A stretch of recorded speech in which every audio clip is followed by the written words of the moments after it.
అధికార పార్టీ ప్రతిపక్ష పార్టీల నడుమ ఎప్పుడో వయసు నడుస్తూనే ఉంటది. వాళ్ళు ఇల్లే వీళ్ళే దవ్వుతుంటారు.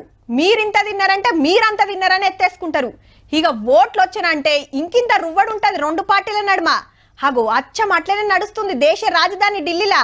కానీ మాటలు లేవు, మాట్లాడుకోవడాలు లేవు. మరి ఫైటింగ్ ఎట్లా నడుస్తుందంటే సినిమా పోస్టర్లు అనుకునేరు పొలిటికల్ పోస్టర్లు. ఢిల్లీలో సీపూర్ పార్టీకి కమలం పార్టీకి తగ్గ ఫర్ నడుస్తుంది.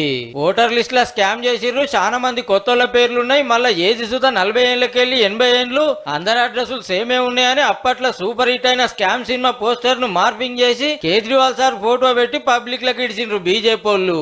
ఊకుంటారా? మా సారంతా దేశభక్తులు లేడని గోట్ సినిమాలో తలపతి నడిచి వస్తున్న వీడియో మార్పింగ్ చేసి కేజ్రీవాల్ సార్ ముఖం అంటూ పెట్టి వాళ్ళు ఇడిచిండ్రు. నిన్ని కాదుల్లో ఢిల్లీలో ఓట్లు వచ్చినప్పుడు వాళ్ళు ఇదే కథ. వీళ్ళ మీద వాళ్ళు పోస్టర్లు అంటూ పెట్టుడు, వాళ్ళ మీద ఇల్లు కౌంటర్ పోస్టర్లు విడుదల చేసి నడుస్తుంటది. మునుపు బీజేపీ ఆఫీస్ కాడ పెద్ద పెద్ద పోస్టర్లు పెట్టిర్రు. చీపురు పాటోళ్ళు సుత ఏం తగ్గలే. వచ్చే నెలలనే అసెంబ్లీ ఓట్లు రాబోతున్నాయి. వాళ్ళ రెండు పార్టీలు ఇట్లా రువ్వడి పెంచినాయి అన్నట్టు. చూడాలి మరి పోస్టర్లకు పబ్లిక్ ఎన్ని లైకులు కొడతారో, ఓట్ల మిషన్లు ఏ పార్టీకి ఎన్ని ఓట్లు రాలుతాయో. ఈ ముచ్చట ఇట్లుంటే ఇవాళ ఢిల్లీలో పేదోళ్లకు 1675 ఇండ్లు పంచిండు ప్రధాని సారు. ఖర్చు ఒక్కింటికి 25 లక్షలైతే పబ్లిక్ 1,42,000 కడితే సరిపోతుంది. ఇప్పుడే ఎందుకంటే వచ్చే నెలలనే అసెంబ్లీ ఓట్లు రాబోతున్నాయి. అలా రెండు పార్టీలు ఇట్లా రువ్వడి పెంచినాయి అన్నట్టు.